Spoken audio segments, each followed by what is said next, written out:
한 가지 여쭤보겠습니다. 우리 요한복음 20독 이사하신 분, 20독. 우리 정영애 집사 20독 못 하셨어요? 우리 17독. 우리 정홍찬 지사님 아프지만 안 했으면 20독 했을 텐데 아무튼 감사합니다.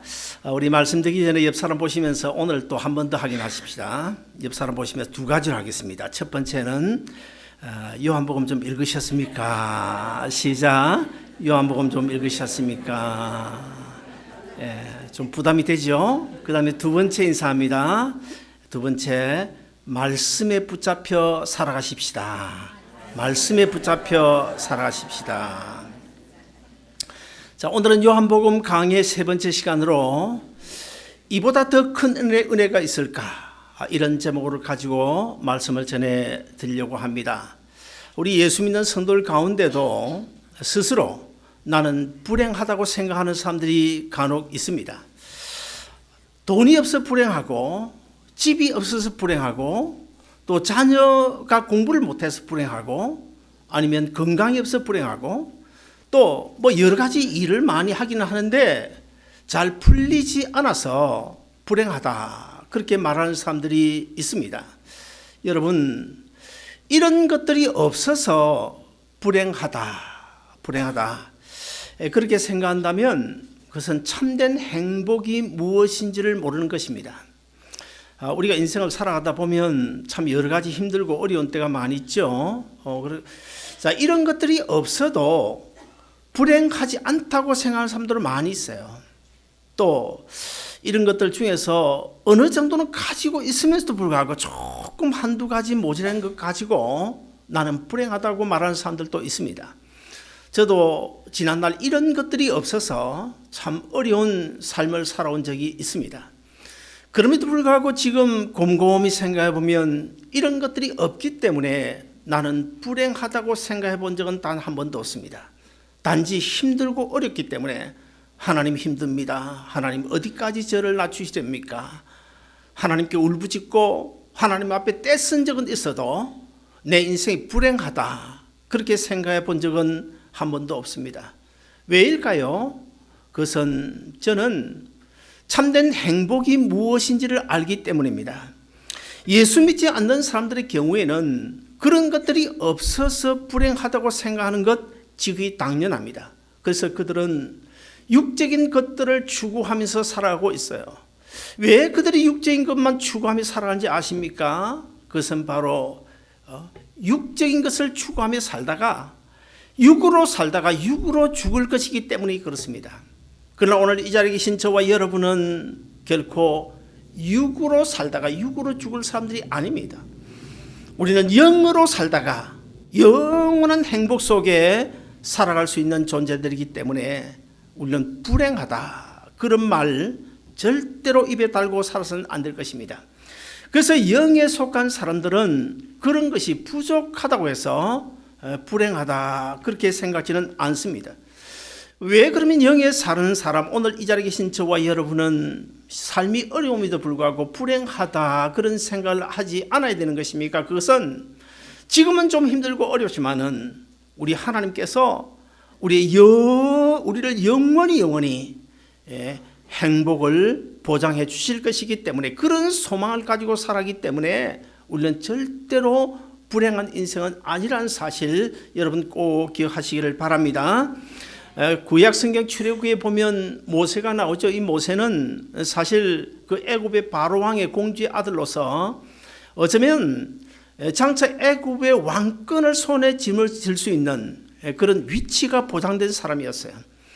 그리고 애굽의 공주의 아들로서 그 당시 할 수 없는 일은 없었습니다. 무엇이든지 생각만 하면, 마음만 먹으면 할 수 있었습니다. 그럼에도 불구하고 이 모세는 애굽의 바로왕의 공주의 아들로 칭함받기를 결코 기쁘게 생각하지 않았습니다. 오히려 하나님의 백성들과 함께 고난을 누리기를 사모하고, 그래서 그 궁중을 뛰쳐나왔던 것입니다. 그러면 모세가 어떻게 그럴 수 있었을까? 히브리서 11장에 보면 이 모세가 하는 이야기를 소개하고 있는데 그 마지막에 와서 보면 이는 상 주심을 바라보았기 때문이다. 지금은 내가 힘들고 어렵게 하나님의 백성들과 더불어서 고난 속에 살아가지만은 그러나 우리 하나님께서 나를 위하여 저 하늘나라에 예비해 놓으신 큰 상이 있기 때문에, 큰 성이 있기 때문에 그 성을 바라보고 나는 고난도 마다하지 않겠다, 그렇게 말할 수 있었던 것입니다. 우리는 또 슈바이처를 잘 알고 있습니다. 이 슈바이처는 그 당시에 아주 유명한 철학자였습니다. 그리고 동시에 신학을 공부한 신학자였습니다. 거기에다가 의학 박사였습니다. 그리고 또 음악을 너무너무 잘하는 천부적으로 음악가로 태어났습니다. 그런 그 슈바이처가 1952년도에 노벨 평화상을 받게 됩니다. 자, 그렇다고 보면 이 슈바이처는 자기가 이 땅에 태어나서 할 수 있는 것, 무엇이든지 할 수 있는 그런 위치에 있었습니다. 명예도 있었고 권력도 있었고 또 부도 보장된 그런 삶을 죽을 때까지 살 수 있었습니다. 그럼에도 불구하고 그 많은 명예와 권력과 부를 다 저버리고 저 오지 중에 오지인 아프리카 오지에 들어가서 토인들과 함께 평생을 살았는데 어떻게 그럴 수가 있었을까? 슈바이처는 참된 인생의 행복이 무엇인지를 알았기 때문입니다. 제가 이 시간에 여러분들에게 한번 물어보겠습니다. 여러분 솔직하게 대답해 주시길 바랍니다. 너무 떨지는 마시고 솔직하게 대답해 주시길 바랍니다. 자, 돈 5만 원이 갑자기 생겼습니다. 이것이 복입니까? 돈 5만 불 생기는 것이 복입니까? 아니면은 예수님이 나의 구주로 믿어지는 것이 복입니까? 여러분 어느 쪽입니까? 전자입니까? 후자입니까? 사실은 제가 지금 어리석은 질문을 하고 있는 거예요. 왜냐하면 제가 이렇게 물으면 돈 5만 불이 복입니다 할 사람이 여기 어디 있습니까? 다 후자죠. 그러나 실제 속으로는 여러분 가운데도 예수 믿으신 것이 복이냐? 예수는 그냥 믿으면 되지. 사실 돈 5만 불 생기기만 해봐라. 그것이 복이지. 이렇게 생각할 분들이 분명히 있을 것입니다. 여러분요, 우리가 분명히 생각해야 될 것은 이 돈은요, 지금 5만 불이 들어온다고 해도 나중에 10만 불 나갈 수 있습니다. 그러나 예수 그리스도가 나의 구주로 믿어지면 이것은 지금 5만 불이 나간다 해도 언젠가는 10만 불이 들어올 수 있는 보장을 성경 곳곳에서 하고 있는데, 대표적으로 우리가 잘 알고 있는 요한 1서 1장 2절에 보시면 요한 2서 1장 2절에 보시면 우리가 잘 아는 말씀이 나오잖아요. 내 영혼이 잘된 같이 범사가 잘되고 강건해질 것이라. 내 영혼이 잘되면 무슨 말입니까? 예수 그리스도가 나의 구주로 믿어서 우리가 예수 믿고 구원 얻으면 범사가 잘되고 강건해질 것이다.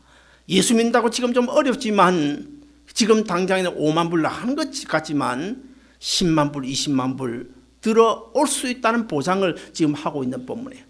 그 외에도 성경 곳곳에서 그런 말씀을 기록하고 있습니다. 요한복음 15장 7절을 보시면 너희가 내 안에 가고 내 말이 너희 안에 가면 무엇인지 원하는 대로 구하라. 그리하면 다 이루리라. 너희가 내 안에 가고 내 말이 너희 안에 거하면 무슨 말입니까? 우리가 예수 믿고 구원 얻었다는 거예요. 내 영혼이 구원 얻으면 무엇인지 원하라. 10만 불, 20만 불 뭐든지 원하라. 구하라. 그러면 다 주겠다. 그뿐입니까? 마태복음 6장 33절에도 보시면 너희는 먼저 그의 나라와 그의 의를 구하라. 그리하면 그 외에 모든 것을 너희에게 더하시리라. 너희는 먼저 그의 나라와 그의 의를 구하라. 무슨 말입니까? 먼저 예수 믿고 구원 얻어라. 그러면 너희가 구하는 것 모든 다 이루어지겠다. 그뿐이 아닙니다. 여기저기 있습니다. 로마서 8장 32절에도 보시면 자기 아들을 십자가에 내어주시니까 어찌 그 아들과 함께 너희의 필요한 것을 주시지 않겠느냐. 자기 아들을 우리에게 내어주셨다. 하나님 입장에서 보면 자기 아들을 내어주셨는데 우리 입장에서 보면 뭡니까? 우리가 예수 믿고 구원 얻었다는 거예요. 우리 예수 믿고 구원 얻으면 자기 아들까지 아끼지 않고 십자가에 내어주신 하나님께서 너희의 필요한 그 잡다한 거 별것 아닌 거 왜 주시지 않겠느냐. 이런 말씀입니다. 오늘 우리가 읽은 이 본문은 참된 행복이 무엇인지, 어떻게 사는 것이 참된 행복인지, 지금까지 몰랐던 참된 행복이 어떤 것인지를 깨달아야 될 것을 우리에게 말씀하고 있어요. 오늘 본문 10절, 11절, 12절에 보시면 우리가 교훈받을 세 가지가 나오는데 10절에 보시면 예수님이 하나님의 아들로, 예수님이 하나님의 아들이신 그리스도로라는 사실을 알게 되는 이것이 바로 하나님의 축복이라고 말씀합니다. 오늘 본문에 보면 10절에 보시면 이스라엘 백성들이 예수님이 오셨지만, 예수님이 생명의 빛으로 오셨지만 하나님의 아들로 알아보지를 못했어요. 이스라엘 백성들은 알아보지 못했는데 오늘 이 자리에 계신 저나 여러분 알아봤잖아요. 예수님이 하나님의 아들이다 알아봤잖아요. 우리의 구원주도 알아봤잖아요. 그러므로 이것이 얼마나 큰 은혜인지 몰라요. 그리고 11절에 가서 보면 너희가 예수를 영접하고 예수를 하나님의 아들로 그리스도를 믿으라. 이스라엘 백성들은 영접하지 않았습니다. 배척했습니다. 믿지 않았습니다. 그런데 오늘 우리는 믿잖아요. 이미 믿었잖아요. 그러므로 이것이 얼마나 큰 은혜인지 몰라요. 그 다음에 13절에 가서 보면 예수 그리스도가 하나님의 아들이심을 알게 된 것, 그리고 그분 예수 그리스도 나의 구주로 영접하게 된 것, 이것이 하나님의 은혜인데 이 두 가지 은혜를 통해서 너희가 예수 그리스도를 하나님의 아들로 믿고 그분을 받아들이면 하나님의 자녀가 되는 권세를 너희에게 주겠다. 이스라엘 백성들은 그 은혜를 누리지 못했지만 우리는 지금 누리고 있잖아요. 사랑하는 여러분, 이 은혜가 얼마나 큽니까? 오늘 설교의 제목처럼 이보다 더 큰 은혜가 있을 수 있을까? 여러분 그렇게 믿어주시면 아멘 하십시다. 첫째, 예수님이 하나님의 아들 그리스도로 알아지는 이것이 하나님의 주시는 놀라운 은혜입니다. 우리 오늘 본문 9절 10절을 같이 한번 읽어보시겠습니다. 다 같이 읽습니다. 시작. 참 빛 곧 세상에 와서 각 사람에게 비추는 빛이 있으나니 그가 세상에 계셨으며 세상은 그로 말미암아 지은 바 되었으되 세상이 그를 알지 못하였고. 자, 무슨 말입니까? 세상을 그가 지으셨다. 하나님께서 이 세상 만물을 지으시고 그리고 생명의 빛으로 각 모든 사람에게 비춰주시고 그리고 그분 예수님이 이 땅에 처음부터 끝까지 계시면서 우리의 생명을 유지해 주신 분이다. 근데 그분이 어떻게 이 땅에 오셨다고요? 자기 땅에 왔다. 자기 땅. 우리 땅이 아니고 하나님의 땅.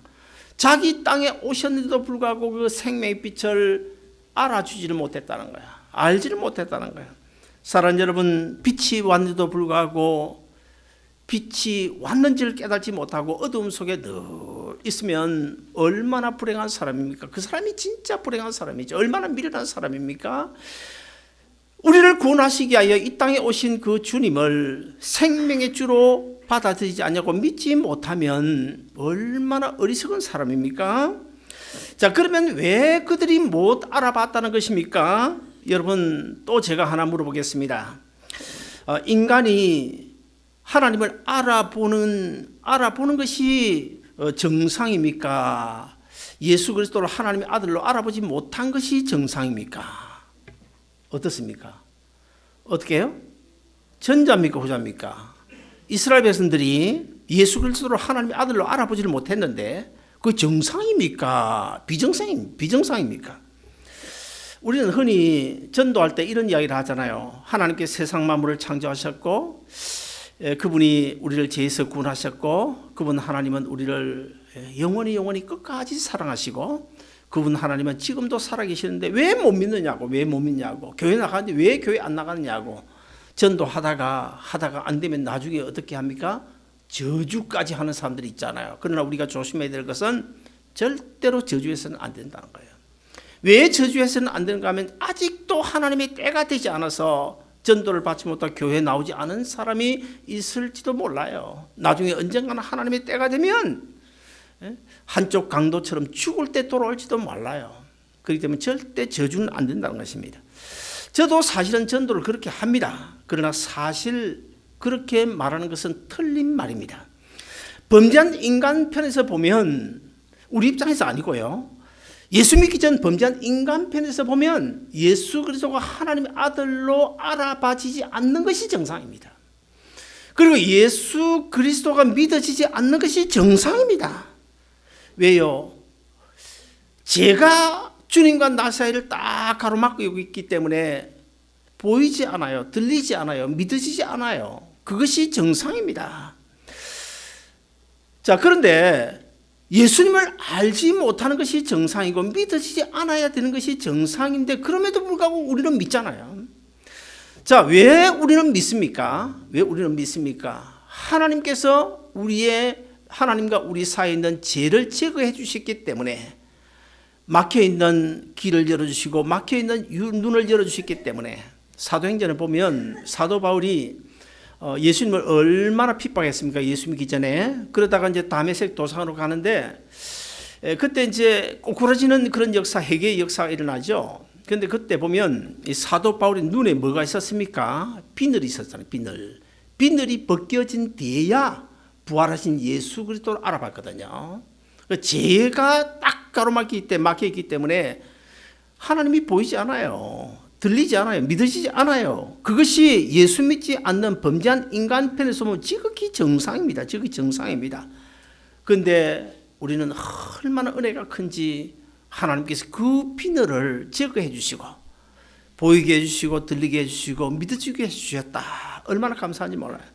알 수 없는 하나님이 알아지게 하시고 믿어질 수 없는 그 예수 그리스도가 나의 구주로 하나님의 아들로 믿어지게 하셨다. 얼마나 감사한지 몰라요. 그런데 여러분 믿어지지 않는 것이 정상인데, 알아지지 않아야 될 것이 정상인데, 그럼에도 불구하고 우리는 안다 말이죠. 우리는 믿어진단 말이죠. 그래서 이 자리에 앉아 있는 것도 아닙니까? 우리가 기적을 이제 성경에서 많이 말씀하고 있는데, 여러분 기적이 뭐예요? 기적을 이렇게 말할 수가 있습니다. 기적은 아주 비상식적인 것입니다. 기적은 비정상적인 것입니다. 절대로 기적은 정상적인 것이 아니에요. 상식적인 것이 아닙니다. 비정상적이고 비상식적입니다. 예를 들어서 이제 자동차가 있습니다. 자동차에다가 가스를 넣었어요. 가스를 넣고 시동을 넣으니까 부릉 하면 자동차가 갑니다. 이게 비정상입니까? 정상입니까?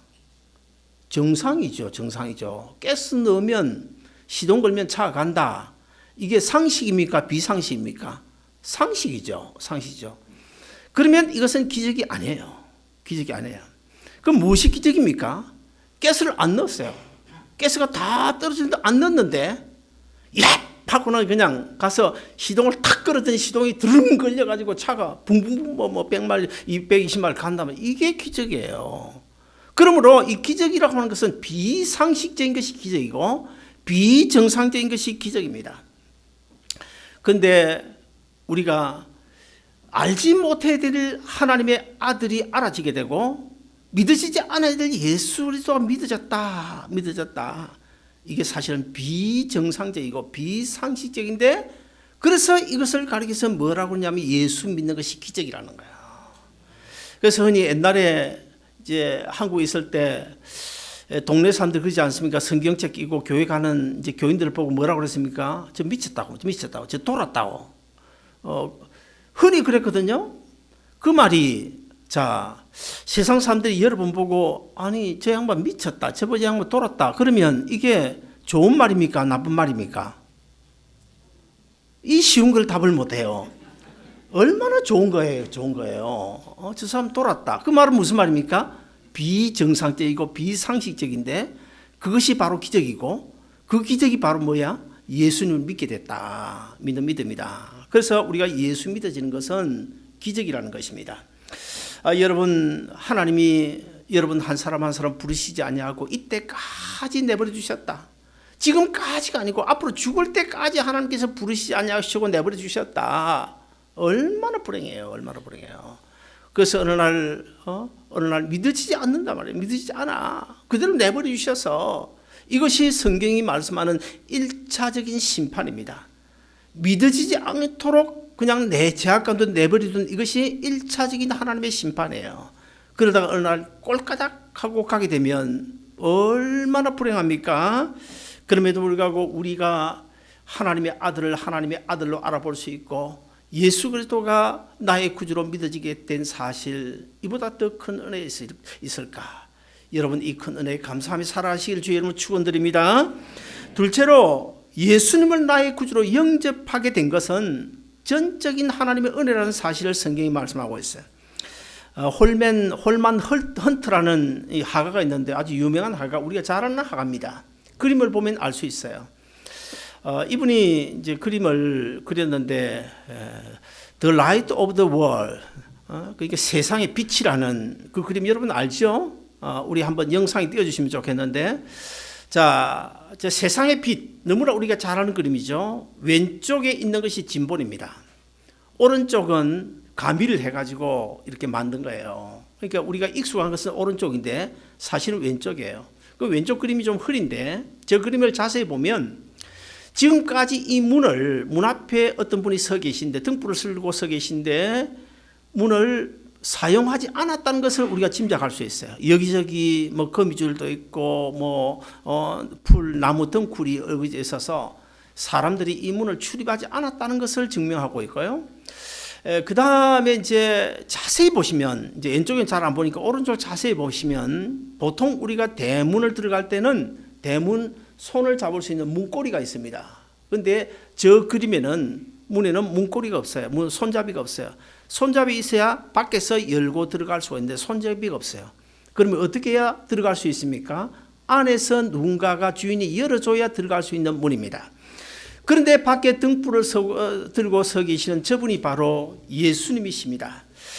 자, 여러분 이런 예를 한번 들어보겠습니다. 태평양 바다, 그 넓은 태평양 바다, 물이 얼마나 많습니까? 전부 물 아닙니까? 그런데 빈병 하나가 둥둥둥둥 떠다니고 있는 거예요. 그 빈병의 경우에는 뚜껑이 닫혀 있는 이상은 아무리 물이 많아도 물 한 방울 그 병 안에 들어갈 수가 없는 것입니다. 이와 같이 하나님께서 우리에게 주신 이 구원의 은혜, 이 은혜는 우리에게 주어졌는데 그 은혜를 받고 못 받고 하는 것은 나에게 달려 있다는 거예요. 여러분, 제가 언젠가 주보 칼럼을 쓰면서 하나님이 하실 일, 사람이 해야 할 일, 이것에 대해서 주제를 가지고 쓴 적이 있는데요. 하나님이 하실 일이 있고 내가 할 일이 있어요. 예를 들어서 이제 복음서에 나오는 그 요한복음에 나오는 나사로가 이제 죽어가지고 나흘 될 때에 썩은 냄새가 나는데 그때 예수님이 찾아오셨어요. 그 예수님께서 나사로 일어나라.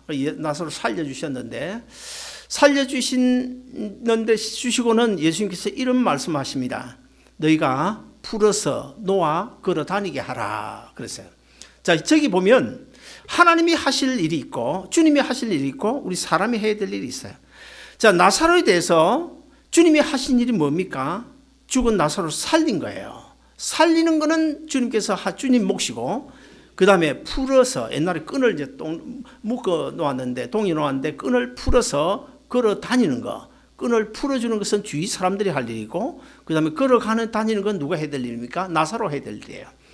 그런데도 불구하고 우리 한국 교인들 가운데 간혹 믿음 좋다고 하는 사람들이 너무 믿음이 좋아가지고 모든 것을 하나님이 해주시는 걸로 나는 가만히 양반치고 앉아있으면 하나님이 다 하실 텐데 뭘 내가 해. 그리고 뭐 회사도 나가지도 않고 뭐 하나님이 알아서 할 텐데 그 회사가 되겠습니까? 그리고 또 어떤 분들은 믿음이 없어가지고 전부 다 내가 하려고 그래. 내가 하나님이 하실 것도 내가 하려고 그래요. 그래서 우리는 하나님이 하실 일과 내가 할 일을 우리가 분별하는 이것이 신앙생활의 아주 중요한 부분이라는 사실을 우리가 알아야 됩니다. 자, 여러분, 믿음이 뭡니까? 믿음은 나 믿습니다 하고 말하는 것이 결코 믿음이 아닙니다. 믿음은 입에서 나오는 것이 아니고 믿음은 우리 가슴 속에서 마음 속에서 나와야 되는 것입니다.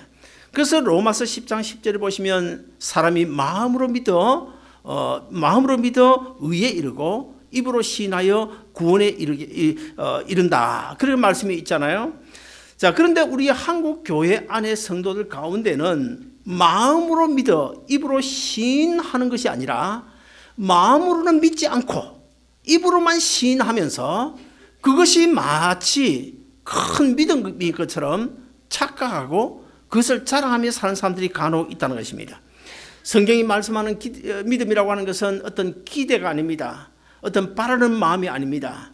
어떤 의지적인 결단 가지고 내가 이렇게 하겠다는 것도 결코 아닙니다. 자신이 알고 있는 지식이나 상식이나 어떤 상식 이런 데 근거한 입술의 고백도 아니라는 사실을 우리가 알아야 됩니다.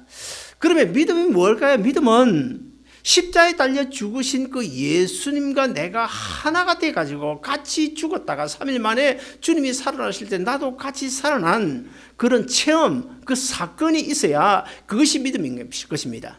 그래서 구약 성경에 보면 이 믿음을 가리켜서 여호와 하나님을 안다, 알다라는 표현을 써요.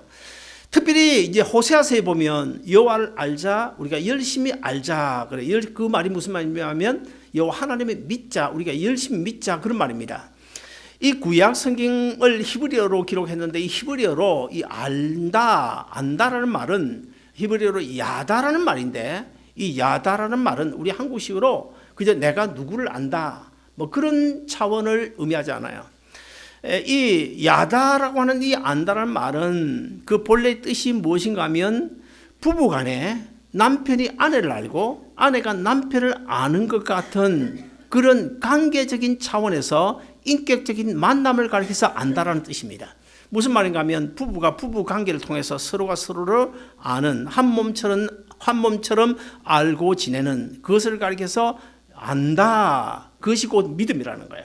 그러므로 예수님과 우리가 마치 부부처럼 하나가 돼가지고 완전히 하나가 될 때 같이 죽고 같이 살고 같이 먹고 같이 활동하고 같이 생활하는 그런 관계 될 때 우리가 예수를 믿는다, 하나님을 믿는다, 그렇게 말할 수 있는 거예요. 자, 이렇게 예수님이 하나님의 아들이심을 알고 또 영접해서 믿게 되면 오늘 본문 12절에 보시면 영접하는 자 곧 그 이름을 믿는 자들에게는 하나님의 자녀가 되는 권세를 주신다고 지금 약속을 하고 있어요.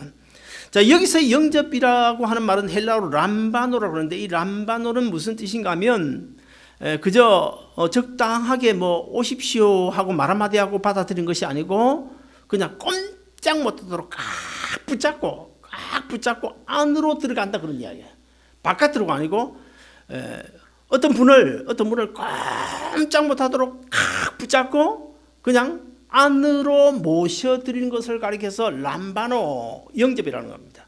무슨 말입니까? 우리가 십자가에 달려 죽으시고 부활하신 예수님을 내 마음속으로 주님이 꼼짝 못하도록 그냥 물고 늘어져 가지고 야복강나루에서 야곱이 그랬잖아요. 천사를 못 놓아준다고 막 물고 늘어진 그런 상태를 지금 가리켜서 지금 영접이다, 믿음이다, 그렇게 말하는 것입니다. 자, 그러므로 하나님의 아들 예수 그리스도를 우리가 알고 그분을 영접해서 우리가 믿어질 때 하나님께서 주신 축복이 바로 하나님의 자녀가 되는 권세라고 하는 이런 놀라운 축복을 주시는데 그 축복을 그럼 우리가 어떻게 받을 수 있냐? 그것이 바로 오늘 본문 13절에 나오는데 13절을 우리 같이 한번 읽어보실까요? 본문 13절 우리 같이 읽어보시겠습니다. 시작. 이는 혈통으로나 육정으로나 사람의 뜻으로 나지 아니하고 오직 하나님께로부터 난 자들이라. 자, 하나님께로부터 난 자, 무슨 말일까요? 예수 믿고 거듭 났다, 그런 뜻입니다. 그런데 여러분, 이 말은요, 우리가 거듭나는 방법은 뭐 깊은 산속에 가서 돌을 닦는다고 거듭나는 것이 아니고, 아니면 목탁을 두드리고 참선을 하고 뭐 고행을 한다고 해서 우리가 거듭날 수 있는 것도 아니고요. 어떻게 된다고요? 하늘에서 내 힘으로 할 수 있는 것이 아니고 하나님께서 은혜 주셔야 된다는 거예요. 은혜 주셔야 된다. 그래서 제가 간혹 그런 말씀을 드리지 않습니까? 우리가 예수 그리스도 나의 구주로 믿어지는 이 사실은 사실 기적이다. 그런데 사실 이 기적을 우리가 누리면서 살아오고 있잖아요. 기적을 누리면서 살아요. 그런데도 우리 한국 교인들이 진짜 기적을 누리면서 기적 속에 우리가 살고 있는데, 근데 사실은 그것이 기적인지를 모르고 엉뚱한 기적을 찾아 헤매고 있다는 거예요. 진짜 우리가 은혜를 받았는데 엉뚱한 은혜를 찾고 있고, 진짜 우리가 귀한 축복을 받았는데 엉뚱한 축복을 찾아 헤매고 있는 그런 한국 교인들이 많이 있다는 거예요. 예수님이 나의 구주로 믿어져서 저와 여러분이 거듭 나 하나님의 자녀된, 이것은 혈통으로 되는 것이 아니고 어떤 육정으로 되는 것이 아니고 사람의 뜻으로 되는 것이 아니고 어떻게 된다고요? 하나님으로부터 주신 은혜에 의해서 전적인 하나님의 은혜로 된다는 것입니다. 그러므로 오늘 설교의 제목처럼 사실 이보다 더 큰 은혜가 있을까? 이것을 우리가 깨달고 살아가야 돼요. 그럼에도 불구하고 여러분, 이 하나님의 은혜에 대해서 여러분 감사하며 살아가는 적이 얼마나 있습니까? 아마 여러분 뭐 그동안 이제 감사 헌금을 많이 했을 텐데 우리가 감사 헌금을 어떨 때 합니까? 병에 걸렸다가 참 병이 쉽게 나았다. 참 하나님 은혜 감사하다. 아니면 또 뭐 자녀가 공부를 잘해가지고 상을 받아왔다. 하나님 감사합니다. 뭐 이런 경우도 있어요. 그 다음에 비즈니스를 했는데 생각 밖의 비즈니스가 잘 됐다. 정말 하나님의 은혜와 축복이다. 그래서 감사헌금을 하지만은 여러분 한번 돌이켜 보시길 바랍니다. 지금까지 예수 믿고 살아오면서 예수님이 나의 구주로 믿어진다는 이 사실 때문에 내가 예수 믿고 구원 얻었다는 이 사실, 이 제목 가지고 여러분 감사해 본 적이 있습니까? 거의 없을 거예요. 거의 없을 거예요. 사랑하는 여러분, 우리는 구원의 감격 때문에 감사할 수 있어야 됩니다. 날마다 순간마다 하나님 감사합니다. 어떻게 해서 나를 불러 하나님의 자녀 되게 하시고 나에게 영원한 생명 주시고 내가 예수 믿고 하나님의 은혜로 십자가 그늘 아래서 살게 하셨나이까. 감사합니다. 이런 감사를 가지고 우리가 살아가야 됩니다. 사랑하는 여러분, 저는 오늘 이 자리에 계신 여러분 모두가 참된 은혜가 무엇인지, 그리고 예수 그리스도가 하나님의 아들이시라는 사실이 알아지고 그분 예수 그리스도가 나를 죄에서 구원하고 나에게 영원한 생명 주시기 위하여 이 땅에 오신 분이심이 믿어지는, 그래서 우리의 몸이 조금 편찮다고 하더라도, 비즈니스가 좀 어렵다고 하더라도, 그리고 세상의 수많은 많은 사람들 가운데서 한 사람 한 사람, 우리 한 사람을 뽑아가지고 우리에게 영원한 생명 주시고 하나님의 자녀의 건세를 누리며 살아가게 해주신 이 은혜를 생각하고, 사도 바울의 고백처럼 나의 나된 것은 하나님의 은혜입니다. 내가 예수 믿게 된 것 하나님의 은혜입니다. 감사합니다. 감사합니다. 구원의 감격을 가지고 하나님의 은혜를 늘 삼하고 감사하며 살아가는 여러분 모두 되시기를 주님의 이름으로 축원드립니다.